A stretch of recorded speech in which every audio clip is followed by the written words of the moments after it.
Ladies and gentlemen, we are back at the Pro Wrestling Archives for another episode of Back on the Road.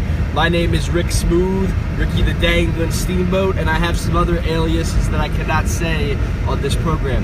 But I wanted to talk about Monday Night Raw tonight, all right? We're coming off of the SummerSlam pay-per-view. SummerSlam pay-per-view was hot. I think everybody can agree on that. It was a pretty good pay-per-view.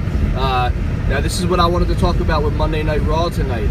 I did not see what I was hoping to see, which was a lot of storylines picking up and moving in, more directions. Now that we're past SummerSlam and all the build up and the hype came through, I'm waiting to see what's going to happen with Paul Heyman and Bischoff doing the writing. It's becoming very interesting. But tonight I kind of lost a little bit of interest, and I want to talk about the reasons why.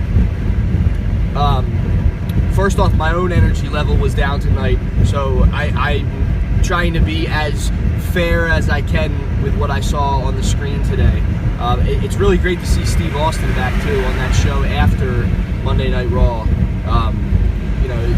Anytime that we can see Steve Austin doing his thing, that just makes me happy. So the things that left me a little unsettled tonight with Monday Night Raw, and I'm saying this all because I want to help out the team, man. That's really why I'm saying all this. So please don't take anything wrong. I'm not trying to be, be an outspoken person. I'm just trying to tell the truth.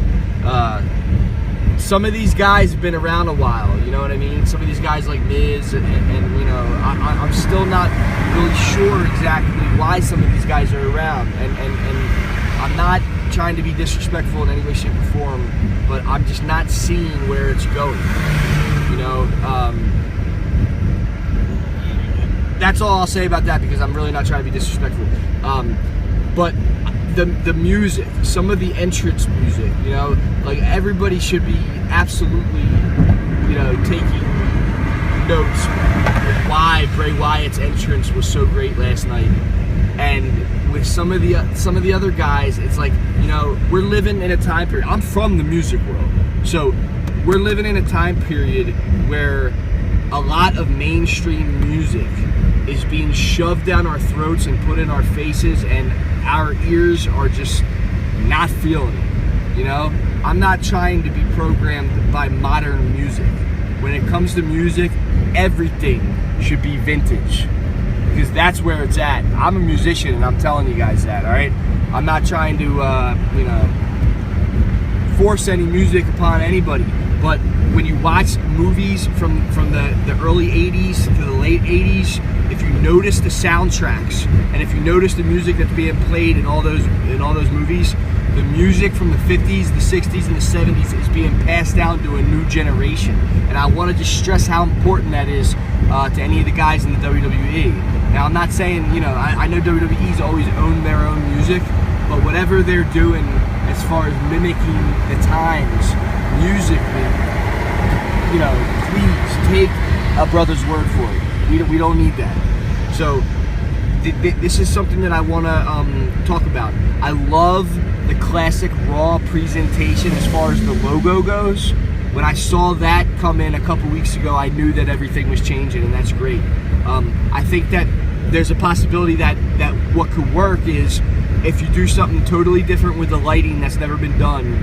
I've been noticing the camera stuff's been great, but the lighting and the overall stage that has been classic WWE for a long time, I think could go through a little bit of a change.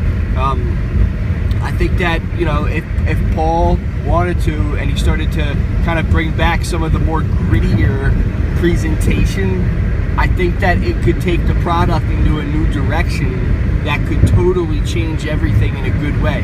Now, I want to be very careful about how I say this, okay? I'm not a Vince Russo fan. When he first went to WCW, I noticed a big change in the product, and I don't want to say that these times remind me of that completely, because it's not like that, but we're seeing change take place. So I think personally, if we're going to do, if WWE is going to do the change thing, I would really like to see it go back to a grittier, rawer kind of presentation. I know that there's big arenas to fill and all that, but I think honestly that it's got to be believable.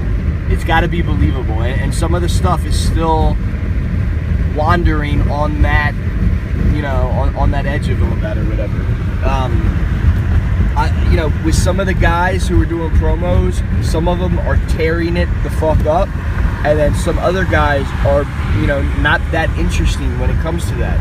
So I'm being critical right now. Hopefully you guys understand why. Not trying to be disrespectful. But overall, I'm very much enjoying what's going on. Tonight may have been an off night, and you know what? If it was, and I accept that, because I appreciate what everybody's doing. The other thing that I want to say, and I know that it's going to sound biased because I have done some commentating in wrestling before, but I really want to talk about this because I think it's maybe the most important issue that needs to be thought about or changed. I'm not feeling Michael Cole, and Michael Cole's been around a long time, and when I hear the commentating, well, first off, I want to say that the woman doing the commentating on Raw is great. Her timing is incredible. Very, very cool stuff. I don't get me wrong. I'm noticing what's good. So with Michael Cole, the thing that I don't like about Michael Cole is that, first off, let's break it down to the science of all this, okay? We're watching guys beat the shit out of each other, okay? Why does Michael Cole sound like he's never been in a fight before? Maybe he never has, I don't know. But all this stuff, the stuff that makes me smile, the stuff that makes me laugh, or the stuff that makes me go, oh, wow, the stuff that makes me pop when watching wrestling, it's never any of this candy-ass PG stuff. And I saw that they boosted up to TV 14 on SummerSlam, and I'm not sure why, because I didn't really hear anything that was any different or see a whole lot of blood or anything like that. So maybe that's just a preparation move. That's cool if it is. I can respect that, But when I hear guys like Michael Cole, it's not even just Michael Cole. It's all these different kinds of commentators. If they've never really been into a street fight or any kind of sticky situation, like, okay, here's an example. Okay, there's a lot of guys in the WWE, athletes, bodybuilders. Some might call these people meatheads. You know what I mean? So what do meatheads do? Okay, what do? Somebody gets out of line, they rough them up, right? Or they could be dickheads and they rough up people just for fun, and sometimes, as somebody watching the program, I want to see somebody get roughed up, I want to see somebody get made an example of, you know what I mean? I mean, it goes back to the days of high school, I'm not saying that, like, doing the bully thing's cool, but I'm talking about what actually goes on. When you mimic what actually goes on, then, you can relate to a lot of people. So I want to just bring that up, and I want to say thank you to all the guys working hard in the business and all the guys, please, if I mentioned your name tonight on this podcast and it upsets you, I'm sorry. I'm not trying to upset you. I'm just trying to call it how I see it. So, no disrespect to anybody. Hopefully everybody can get it together. I think it's a very amazing time period, and I'd love to see it continue to progress. Paulie, if you're listening to this, congratulations again. I want to say, I know that, Paulie, I know that you don't want to get caught up in that whole, the ECW expectations. I could see that you don't want to get caught up in that. And I think that it's interesting what you're doing. I'm hoping that even though you don't want to be followed by ECW, your whole career, I think that it's a very important thing to rethink the presentation as far as, the lighting, the commentating, and overall, utilizing the angles that are believable and that mimic real life. And please understand what I'm saying.